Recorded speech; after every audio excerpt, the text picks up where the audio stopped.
TS4 Telugu news కి స్వాగతం. నేను సంధ్య. ముందుగా ముఖ్యాంశాలు. PM కిసాన్ 21వ విడత నిధుల విడుదల ఎప్పుడు? పూర్తి వివరాలివే.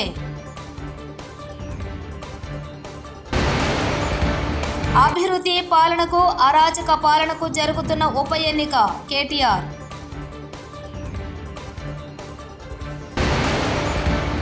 ఏపీకి ప్రధాని నరేంద్ర మోదీ షెడ్యూల్. చిన్నారి అభిమాని స్వీట్ బర్త్డే గిఫ్ట్ మురిసిపోయిన సాయి దుర్గా తేజ్.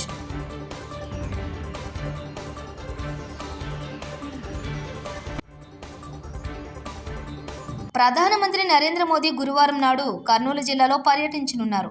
ఈ పర్యటనకు సంబంధించి ఇప్పటికే షెడ్యూల్ ఖరారైంది.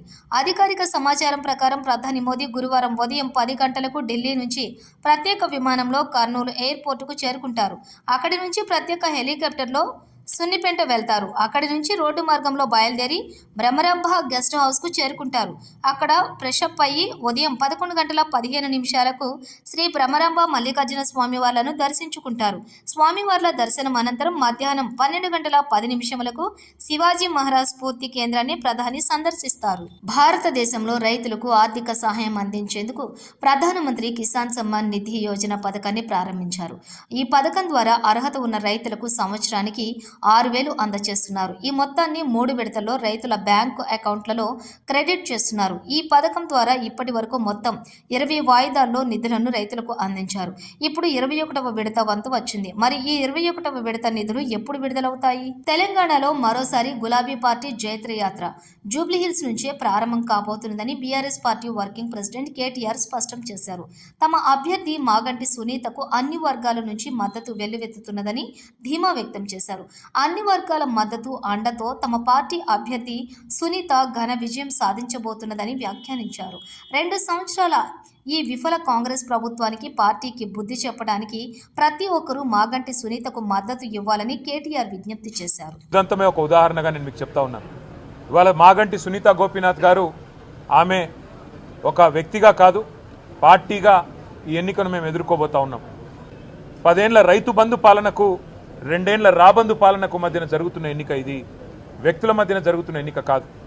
మేము జూబ్లీహిల్స్ నియోజకవర్గ ప్రజలకు కూడా మాగంటి సునీత గోపీనాథ్ గారిని గెలిపించాలని అభ్యర్థిస్తూ వారి గెలుపు వల్ల మీకు రాబోయేది ఏంటిది అంటే కాంగ్రెస్ ఇచ్చిన 6 గ్యారంటీలు మీరు జూబ్లీహిల్స్లో గట్టిగా కాంగ్రెస్ పార్టీకి దిమ్మ తిరిగే విధంగా మీరు తీర్పునిస్తే తప్పకుండా రాష్ట్రం మొత్తంలో కూడా పేదలకు న్యాయం జరుగుతుంది, పేదలకు లాభం జరుగుతుంది. ఇది కాంగ్రెస్ పార్టీ చేసేది చిత్తశుద్ధి లేని శివపూజ లాంటిది.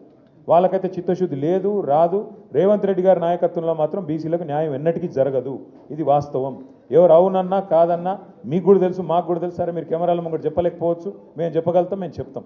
అయితే మీతో ప్రార్థన ఏంది అంటే మీ అందరితో కూడా మీరు ఎట్లయితే ఇవాళ మమ్మల్ని వచ్చి కలిసి మా మద్దతు కూడగట్టే ప్రయత్నం చేస్తున్నారో ముమ్మాటికి శాసనసభలో ఎట్లయితే మద్దతు చెప్పినామో 10 ఏళ్ళు ప్రభుత్వంలో ఉన్నప్పుడు కేసీఆర్ గారి నాయకత్వంలో ఎట్లయితే బలహీన వర్గాల సంక్షేమం కోసం చిత్తశుద్ధితో ప్రయత్నం చేసినామో కాంగ్రెస్ పార్టీ యొక్క మెడలు వంచేదాకా బలహీన వర్గాలకు వాళ్ళు ఇచ్చిన ప్రతి మాట నిలబెట్టుకునేదాకా 1,00,000 కోట్లు ఇస్తామని చెప్పినారు 5 ఏళ్లలో.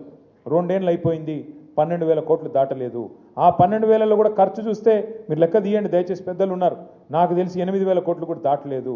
8,000 కోట్లు ఇప్పటికీ కూడా ఫీజు రీయింబర్స్మెంట్ బకాయిలు ఉన్నాయి. బలహీన వర్గాలకే సింహభాగం అందులో వస్తాయి. దాంతోపాటు కాంగ్రెస్ పార్టీ చెప్పింది 42% ఒకటే చెప్పలేదు. వాళ్ళు 1,00,000 కోట్లు ఒకటే చెప్పలేదు బడ్జెట్.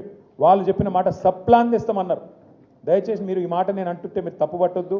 తప్పు అనుకున్నా దయచేసి నేనైతే చెప్పాల్సి వస్తుంది. ఎందుకంటే ఇప్పుడు 42% రిజర్వేషన్ ఓన్లీ ఇక్కడ వాళ్ళు తెచ్చిన జీవో ఓన్లీ ఎలక్షన్ల కోసం తెచ్చినారు. ఏది? లోకల్ బాడీ ఎలక్షన్స్ కోసం. విద్యలో ఎక్కడ పోయింది? మరి ఉపాధిలో ఎక్కడ పోయింది?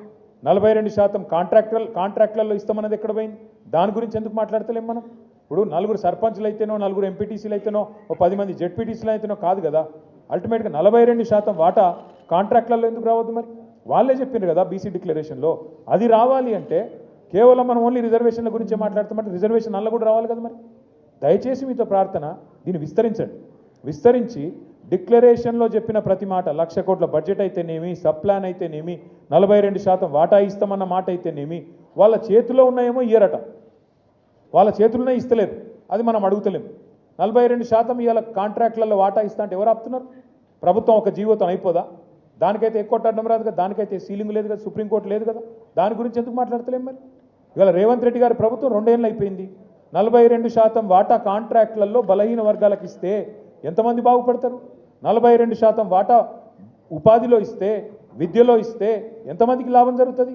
కేవలం పొలిటికల్ రిజర్వేషన్ ఒకటే కావాలా? మిగతా వద్దా? పొలిటికల్ రిజర్వేషన్ కూడా కావాలి, మిగతాయి కూడా కావాలి. ఆ మిగతాయి కూడా మాట్లాడాలి. 1,00,000 కోట్ల బడ్జెట్ వచ్చేదాకా కొట్లాడాలి.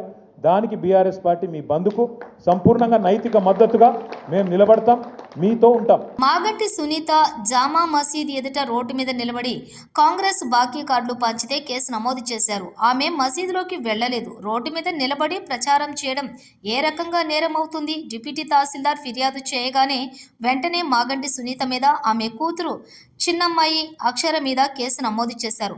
అలానే ఇతరులు అని మెన్షన్ చేశారు. ఎందుకంటే ఇంకెవరైనా బీఆర్ఎస్ నాయకులు ప్రచారంలో తిరిగితే వారిపై కూడా కేసులు నమోదు చేసి జైళ్లలో వేయాలని చూస్తున్నారు. ఆర్ఎస్ ప్రవీణ్ కుమార్. అమ్మాయిలను సపరేట్గా ఇళ్లలో ప్రార్థన చేసుకోవచ్చు, లేకపోతే సపరేట్ మసీదులోకి వెళ్ళొచ్చు.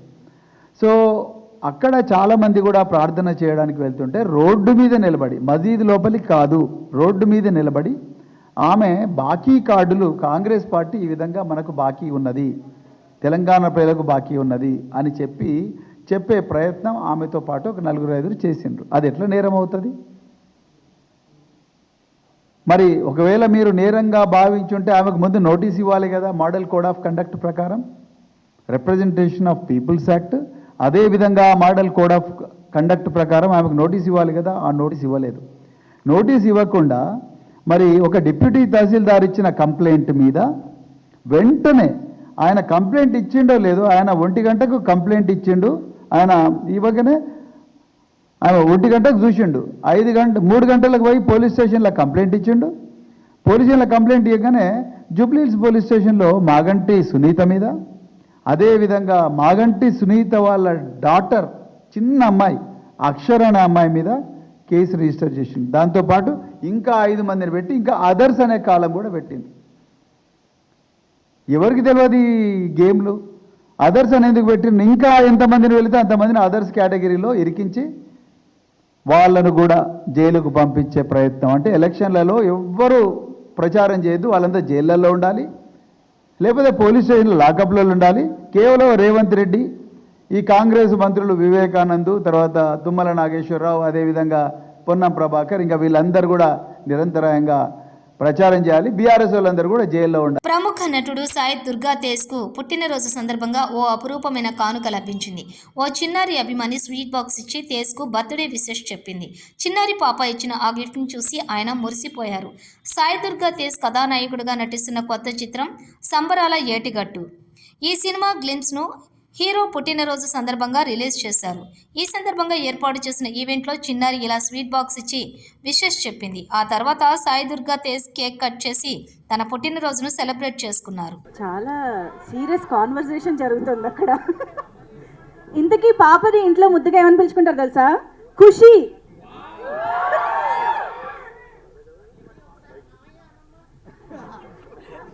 మేము సీక్రెట్గా విన్నాం. అరే ఇప్పుడు కామెడీ టైం కాదురా, చిన్న పాప వచ్చిందిరా, పాప కాస్త ప్రేమతో మాట్లాడేవాడరా. మీ కామెడీ అంతా మీ దగ్గర పెట్టుకోండి. మీకు ఎప్పుడైనా ఒక లైఫ్లో ఒక పాప వచ్చి ఇలా ఒక స్వీట్లు ఇచ్చిందా? లేదుగా. నాకు ఇచ్చిందే కదా, మీరు హ్యాపీగా ఉన్నాగా. మరి నాకు ఆ ఛాన్స్ వచ్చింది, హ్యాపీగా ఉండేవంటరా. పీఎం కిసాన్ 21వ విడత నిధుల విడుదల ఎప్పుడు? పూర్తి వివరాలు ఇవే. అభివృద్ధి పాలనకు అరాచక పాలనకు జరుగుతున్న ఉప ఎన్నిక కేటీఆర్.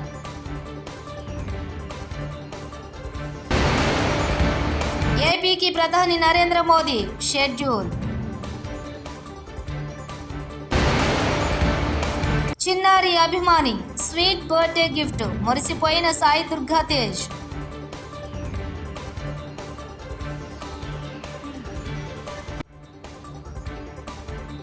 TS4 తెలుగు న్యూస్ ఇంతటితో సమాప్తం. చూస్తూనే ఉండండి TS4 తెలుగు ఛానల్.